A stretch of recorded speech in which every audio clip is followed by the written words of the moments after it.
I think in content, it's you put the best content out for the audience that you can, and you gather as much insight and you know as much about your audience. And if you do that work, you're going to get 99 out of 100. But even if you do it perfectly, there's going to be one person who is just, I don't want to be marketed to, I can't be marketed to, I'm impervious to marketing, whatever they think, and you won't win on them all.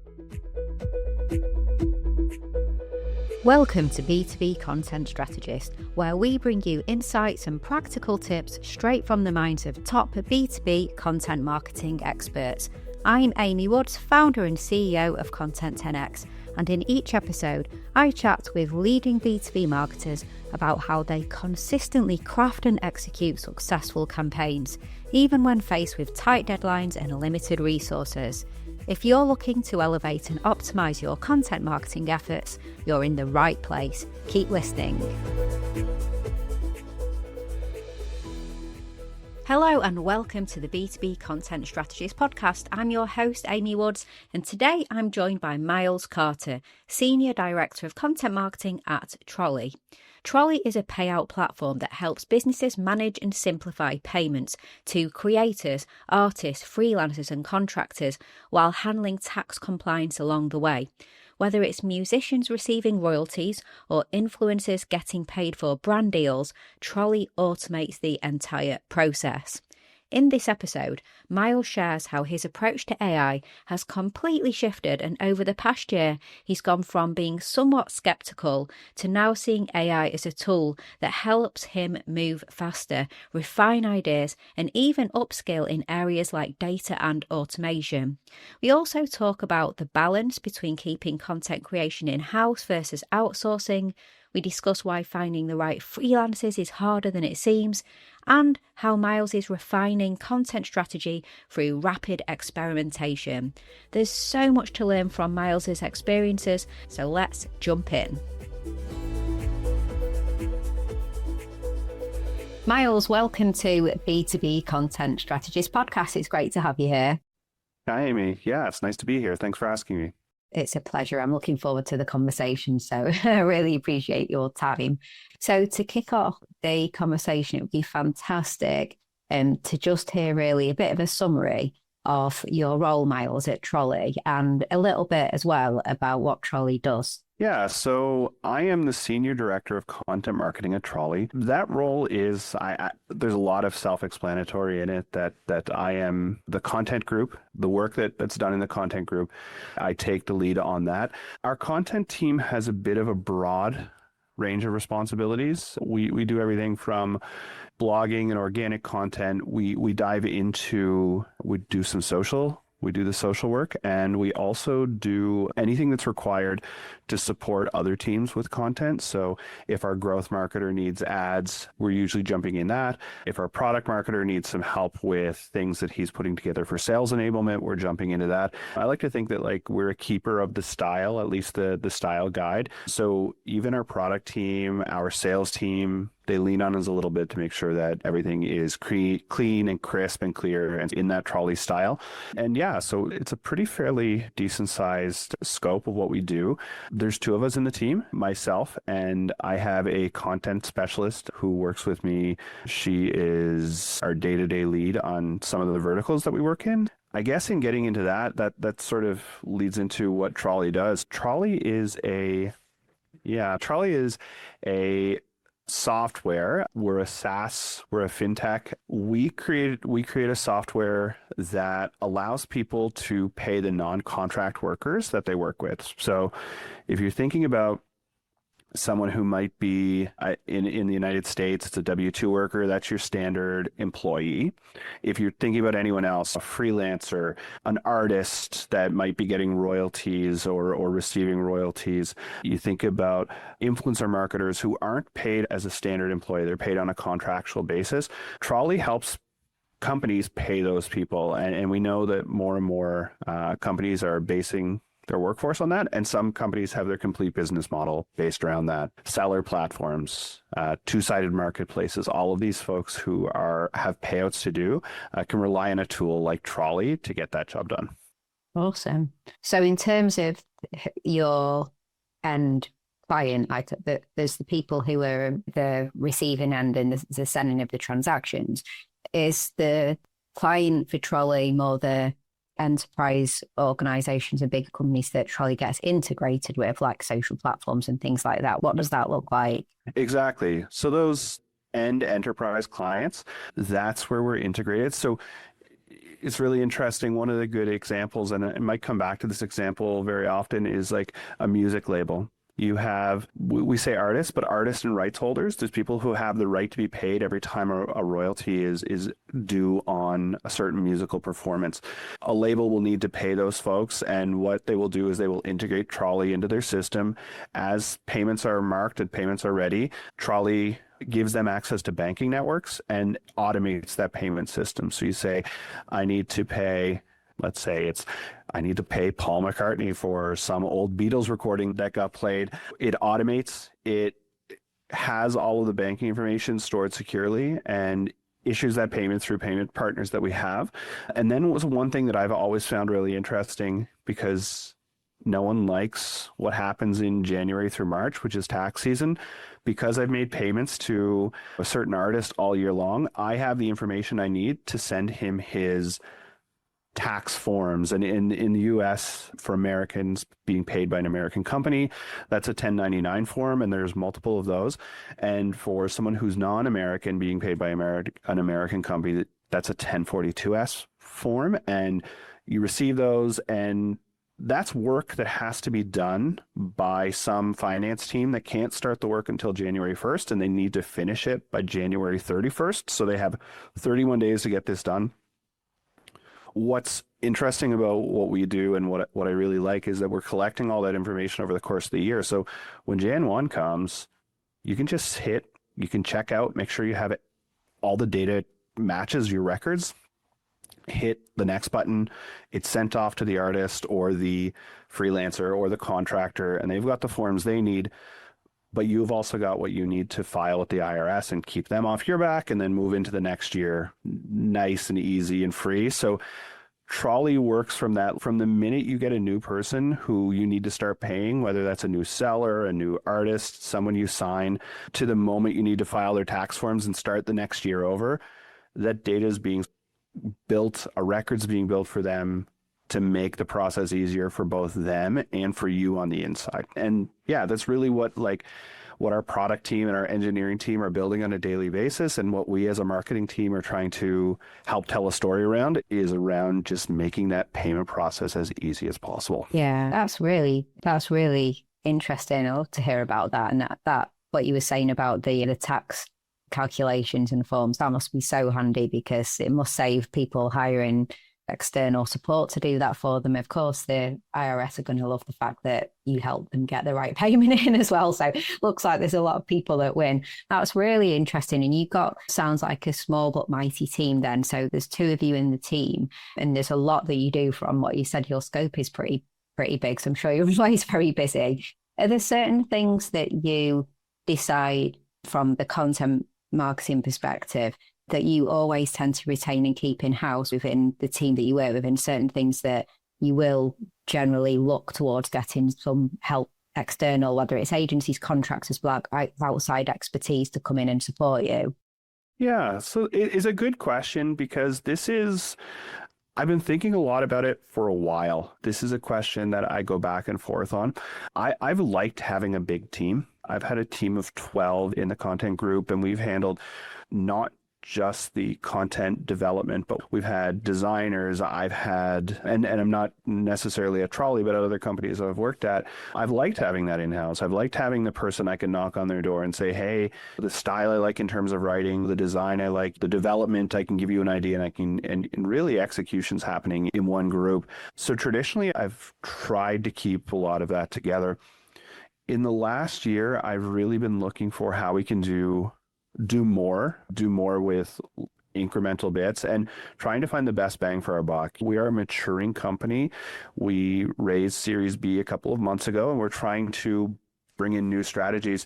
So the one thing I'm doing right now is I'm in full experimentation on the freelancing side of things. And we have an in-house content writer who is our specialist in the music industry. I really like that she is our subject matter expert. She can own that. If I have a question about how Trolley works well in the music industry, she's gotten to the point where she's a reference point, not just for me, but others in the company go to her, and she knows the messaging and the positioning really well. Other places where we're trying new messaging and where we want to dig deep and explore, part of that works. We have a product marketer on our team who helps us with that, and he's really good at laying out a groundwork for us. I'm working now with a freelance writer who is really direct response, because I need to go test some new industries and I need to get really good high performing ads, high performing landing pages, and I don't have time to make sure that we have overanalyzed. What I want to do is I want to get some message out, test it, rinse, repeat. We're doing A/B testing. We're refining that on the fly, because I think that we can have an impact in these new verticals very quickly if we're taking that message out. So that's one of the places where I found someone who is a high performer and is doing this all day long and has built a sort of a good reputation around delivery. And that would take us time to build that in-house, and we would flex. It's coming in there. One of the other things I'm going to work with, I'm thinking about a freelancer right now, is PR type work, thought leadership type work, getting our name out there, someone who has contacts, because they might be writing in fintech, but they're not necessarily in Trolley where we have 5 strong marketable moments in the year. They're dealing with marketable moments all year round. So we're leaning on that person who can provide us action, and we can lean on their experience. So I think in those places, it's where that like technical delivery experience can be matched with a flexibility in terms of learning and getting to know a product really quickly. It's great. It helps us get something off the ground. And then when we have proof, we're working towards like a proof of concept on potentially up to 6 new verticals this year. Any of those that hit, there's a great argument then to start building some in-house knowledge and bring some of those responsibilities in-house. But I may make the decision, I'm looking at budget across the year, and I may make the decision, hey, that money that I wanted to invest in a writer in Q4, having someone come in Q4 so they're ready for Q1, maybe that's a great spread among different freelancers who give us like 5 or 6 different skill sets that we can really use on any given day. The long form writer is different than the direct response writer, is different than the social writer, is different than the person who's like helping us script a video. And maybe we aren't at the stage where we need to have 4 people doing those 4 different jobs. Maybe we can be working with some outside partners on that one. Yeah, it's quite a common answer that I've had to that question around the writing, really. I think writers that really understand your industry in the way that you've explained, and then the specific skill sets around long social ad, etc., they're not easy. They're hard to find, aren't they? When you find a good writer that gels with your team and your company and what you're about and understands the industry and can do all that, you want to hold on to them, because they're hard to find, aren't they? Yeah, it seems a common challenge, but also a very good problem when it's solved. In terms of your career then, Myles, not just looking necessarily at Trolley, but just across your career, is there a really particular memorable like content campaign that you've worked on? I'd love to hear. What do you always look back and remember, and why? What were you measuring? What were the success factors? What were you trying to achieve? Yeah, there's a couple things that come up. I think back, one of the ones that really stuck with me, and this was in my first role where I had done a year of working in SEO, but not in content. I had worked at a place where we had done some SEO optimization, and I took my first content writing job. And it just so happened that one of our customers, I'm in Montreal, and one of our customers was the Montreal Canadiens. This is the city's hockey team. Go Habs go, if anyone's from Montreal or Canada. One of our customers were the Canadiens, and what we offered at that time worked at a company that did video hardware. So we helped, if you had multiple screens in a location, you could stream the same image to all of it. And just the fact that my product was being used in with a team, with a franchise that has this storied history in professional sport. I think at one time, maybe not anymore, but they had the most championships of any professional sport teams. People that know the team knew the team, and to be a part of that, saying that, oh, in the concourse, all of the menu screens were all synchronized perfectly, and doing my first case study where I was going from being a marketing writer who was might be asked to work on a particular ad, etc. I got a bug for getting in front of the customer. And since then, in that role, I switched into sort of a PR customer facing role where I was writing these customer stories pretty regularly. And that is something that I have gone back to time and time again is, it's in my toolkit, customer stories, getting in front of people, telling their story. I want that to be the first thing that I can do is tell more of this, because I think it has so much value. So I remember being able to do that in my home, or in the town I live in, was great. This one stuck with me. This one sticks with me. I'm looking at the date, and it was exactly 5 years ago today, March 13th, 2020. A very ominous date for a lot of people. I was in a brand new job. I had been there for 2 weeks, and one thing I found out after being in it for a couple of days was that we had just booked this $500,000 marketing campaign. We had big production budgets. So late February, I hear about this, and the week of March, I guess it would have been like March 9th, we start to get a feeling of what's going on in the world. And maybe we're not in the office the next week, but we have not filmed. We have this production budget. We have influencers booked. We have a production company ready to come in. So I do remember there was this campaign that we got together in about 48 hours between March 14th and March 15th, because the office doors were locked on Monday and we were not coming back. Being the new team lead of the content group there was interesting, seeing that happen all at once. We did get a fantastic campaign out. All of this came through, but it really just, it nailed down. You'll never have everything perfect. You're always going to have to be flexible. If you're aiming for perfection in at least the way you do the work, you're setting yourself up for failure. So that one sticks with me as well. That's another one that I think, and the timing is absolutely spooky, because it was 5 years ago today. And for me to think that was 5 years ago is bonkers. Yeah, it's crazy. That's so funny that it happens to be 5 years today. That's quite ironic. In terms of when you were just saying, which I agree with you about things being perfect and things like that, actually leads me really nicely on to my next question, which I love to ask, which is, do you have any funny tales of content marketing mishaps, anything that didn't quite go right, any cautionary tales of something that perhaps wasn't right? There's one that I wish I kept it, but I didn't. And I do remember I sent out, I think I'll start with the lesson on this one. And not everyone will be your fan. Not everyone will be your fan. I remember I was going to a show. This was with the video card company, and we were going to an expo, and I sent out an email to, I think, something like 100 editors to try to line up time with them so that I could put my people in front of them. And I think I had a pretty good success rate. I had some editors. We took lunches. We had dinners. We were busy. We were going to a pretty big trade show. We were busy the whole time. And as point of contact, but I do remember an email that I received back. And it was something like, this is the worst email I've ever received. I don't know why someone who can't write would be asking to set up time to speak to an editor. And I took it and I printed it and I hung it on my cubicle while I was there. And I just made sure I looked at it, because I was like, not everyone is going to love everything you do. We had a fantastic show. I think that was a show where we decided that the team was all going to run a 5K, and we had some really good runners, and I went in and we had all of the shirts for everyone else printed with my photo on it. Have you seen me? And I came in, I think 20 minutes after the rest of them, and it was just perfectly timed. Like, you can't win on that one. But before we went, someone really was not happy that I existed. And you know what? There was nothing I was going to do about it.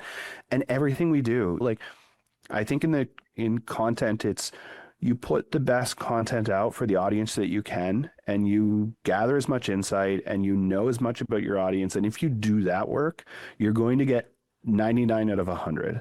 But even if you do it perfectly, there's going to be one person who is just, I don't want to be marketed to. I can't be marketed to. I'm impervious to marketing, whatever they think. And you won't win on them all. I think that one was like it sticks with me.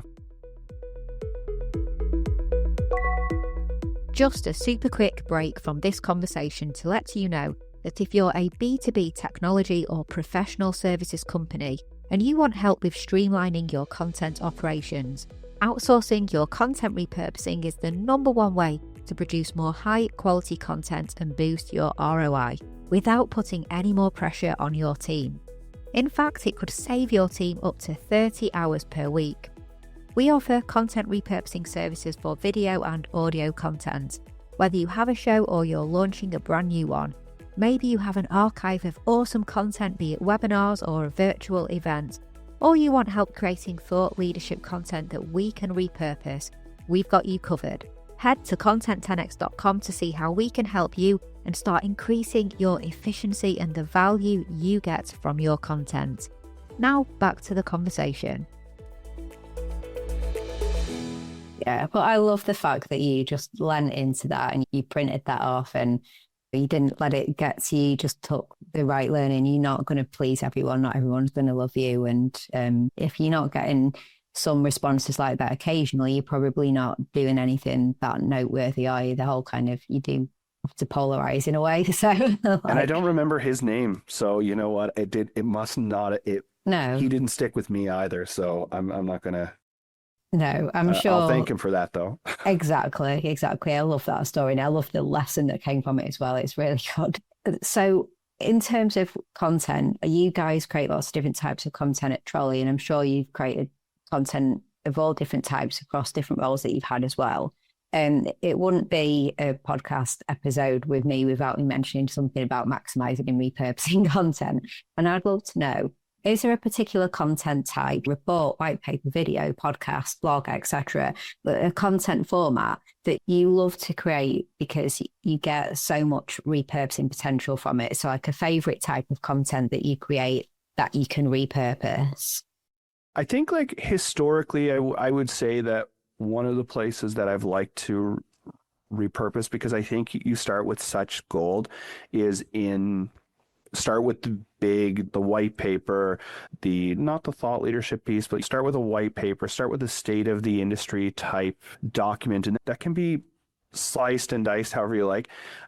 I have noticed in the last couple of years, though, that the returns on that type of content in terms of the ability to promote it, the cost per lead, the cost per opportunity generated from that type of content has really been rising. It's harder to get attention and have someone come and read that 20-page document.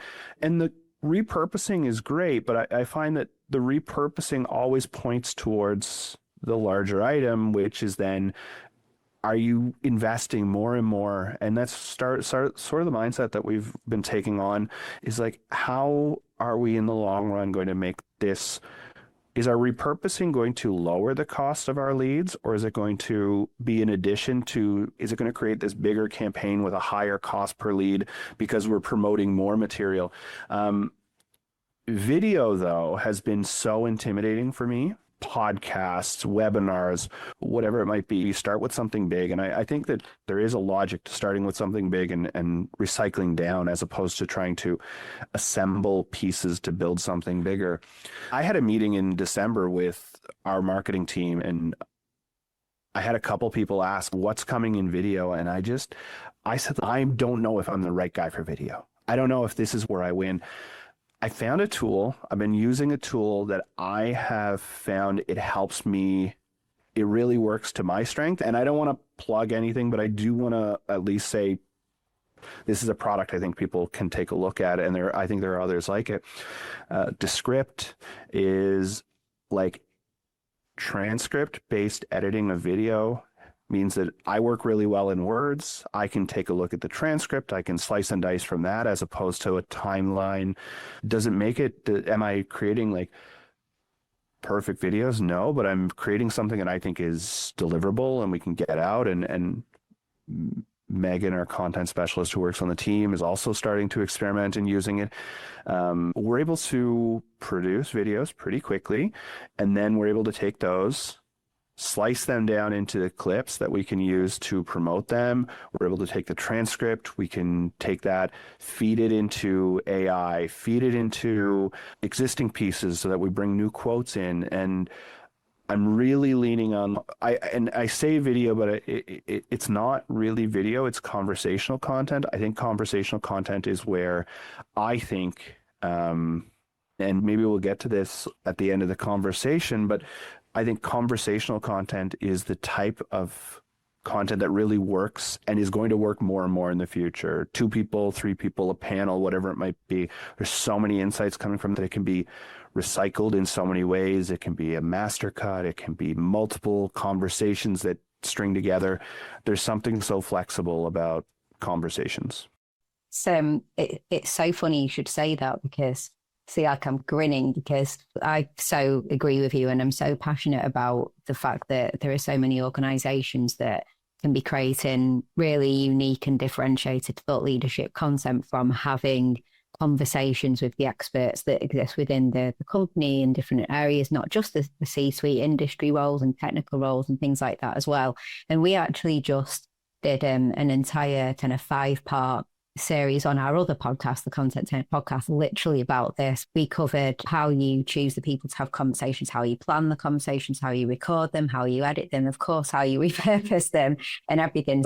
And we've done an epic blog post, and we've done like a free download as well for preparing for having the conversations to get content. So how you would do preparation for a content conversation. So it's music to my ears to hear you say that, because we're so passionate about that. And actually, for anyone listening, I'll put links to all of that in the show notes, but I'm completely on the same page with you. And you mentioned something just then about how, well, Descript as well, just to say, I agree with you. It features in our workflows as well. Like, in fact, this very episode, Descript is has a part of our tech stack in terms of what we do with the content in it, and it is really good. And you also mentioned that you can pull off things like the transcript, and then you might be able to put that into AI and then get more content from that. And I want to now talk to you about AI. And funnily enough, I always like to speak to my guests on B2B content strategists, specifically this season, about AI. But the previous guest's question was also about AI. So I'm going to join this together, because we have the tradition. Each guest from the previous interview that we had, the previous episode, asks the next guest a question. So the person who is asking you a question is Camille Trent, who's content marketing lead at Aura. Great person, fantastic episode. Camille used to be a client of ours here at Content Connect when she was at Dooley. Super smart marketer. Her question to you, Myles, is, what's the best use case for AI in B2B SaaS content? That's a good question. I'd start by saying that, similar to the speaking about video, up until a year ago, maybe, AI was super intimidating. In content, we were hearing, we had a lot of questions that were things like, can you just up the output with AI? And we were seeing the outputs, and I think it was felt that it was as easy as saying, GPT, write me X article, and we could publish it. And we were seeing nothing was cited. It was hallucinating. There were a lot of reasons why we couldn't trust what was coming out. And was it going to help our workflows? Maybe even might even slow us down in terms of we knew what we needed to accomplish. I think it's gotten better we've been seeing new models in the last year. We've 4.0 and things with GPT. We've been seeing different tools. Claude is one of them. We're seeing content production tools that aren't just about writing. You're getting like Dolly integrated in, and you're getting video. There's lots of options. So my opinion on this has changed a lot in 12 months.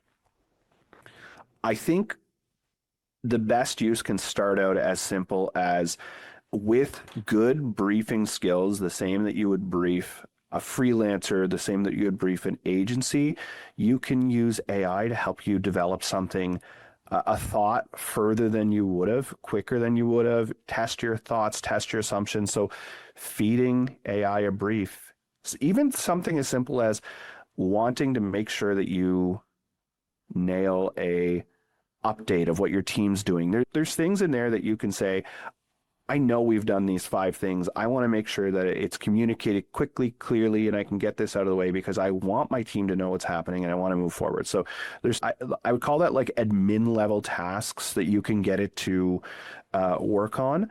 I think that the best use case that I'm seeing right now is I do have a realization that I like to think I'm great at everything, but I am not great at everything. And like I said, I'm not great at video, but I found ways to be good at video. I'm not great at Excel. I've been a writer and a content. I've been a person who creates content, and that usually is writing, maybe thinking about design, thinking about how things live, but getting in and working in Excel. I'm working on a project where we have customers can do a test of they can walk through a survey, and as they go through the survey, they'll know if they're in scope of certain tax rules. I'm probably a day or 2 before this goes out to market. Great, they can do this survey. The survey pumps out an Excel sheet. The Excel sheet then has to be used in a way that I can give them back something. 6 months ago, I would have went to my data team. I would have said, hey, I've got this output. What can you do to turn it that? It becomes something in their workflow. They put an 8-week timeline on it. It gets delivered at 12 weeks after that. And then we have to go through a number of rounds of revisions and we get something that works out. And maybe 6 months after we start the project, we get this tool out. About a week ago, I started the project in earnest. When I needed to figure out how to work with the Excel sheet, I told GPT, I need to work with this Excel sheet and I needed to put out these inputs. And I walked through, no, it's not quite right. Here's what it gave me and here's what it needs to give me. I spoke to it in my language. It produced the language I needed for Excel. Excel is then used with a number of tools, like the inputs are coming from Typeform, the outputs are going to a place where all the data gets merged in, and it merges into a report. So if you fill out what's happened is if you fill out the report or you fill out the survey, all of this is happening. I was enabled to do something very technical that I wouldn't have been able to do as a standard content off the shelf content marketer. Now I can work with things that are like manipulating data in the background. It feeds the report. So you get emailed a dynamic report from your dynamic answers. It's going to be different than anyone else who's taken the survey or taken this assessment tool. And now I have a piece of content that is a true lead magnet that I am able to put into market within the course of a week.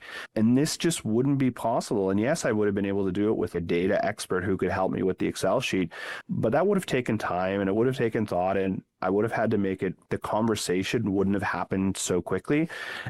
And I've leveled myself up. And I think of working on video. I can level myself up in video. I can level myself up in podcast and editing. And maybe I'm better at long form, but I'm not so great at social. And I want something to be a little more words like dynamic or crisp or clear. AI can be my helper to get me a little bit further along there and really expands my skill set in every direction I want it to. So yesterday I was content marketer and my career would have been building little skills as time goes on, and every project would have added a skill. Now I can move a project forward without having all of that in my belt, and I'm actually learning but doing at the same time.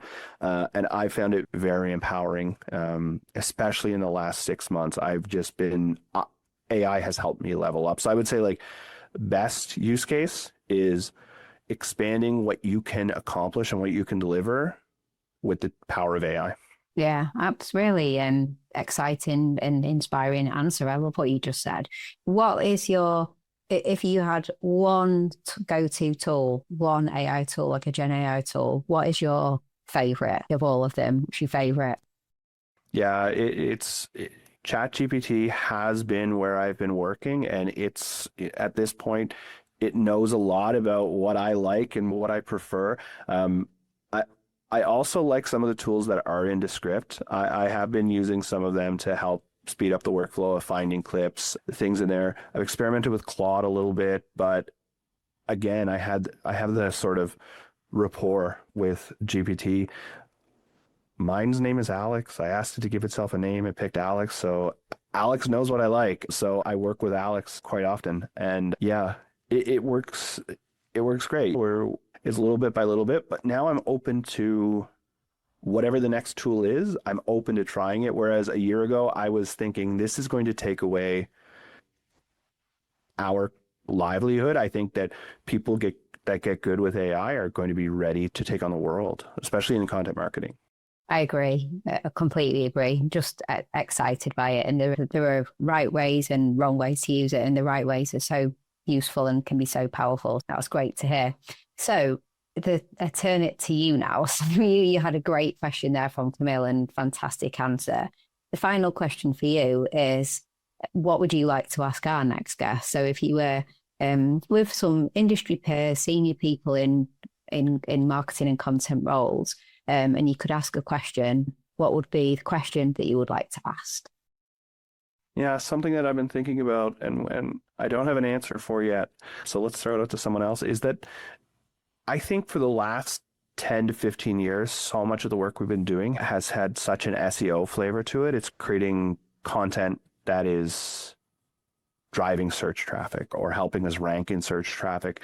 And to continue on the AI theme, now that people are turning to AI tools to answer their question as opposed to Google itself, how has your approach to SEO changed?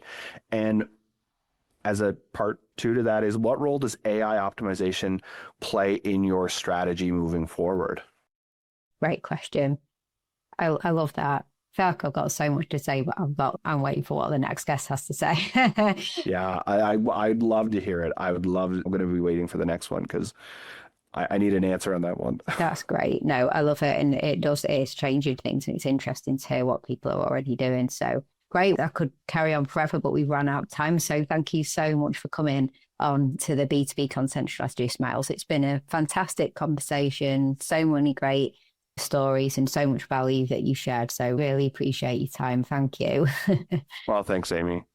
Is there any next steps that you'd listeners to take? Anything, connect with you on LinkedIn perhaps, or what would you? Yeah, if you'd like to connect with me on LinkedIn, you'll find me Myles Carter. I'm Myles Carter PGCC. You'll see in my name. That's my coaching certification.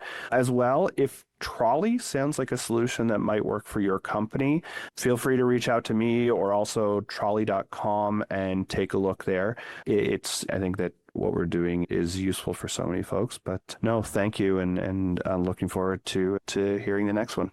Yeah. And if you are, wherever you are listening or watching to this episode right now, if you go down to the show notes, you'll be able to click on the links, everything that Myles said, the Trolley links, LinkedIn links, etc. Everything will be there. So quick look there and a quick click on those links to any of those places. So yeah, Myles, thank you. It's been an absolute pleasure. So yeah, thank you for being on the show.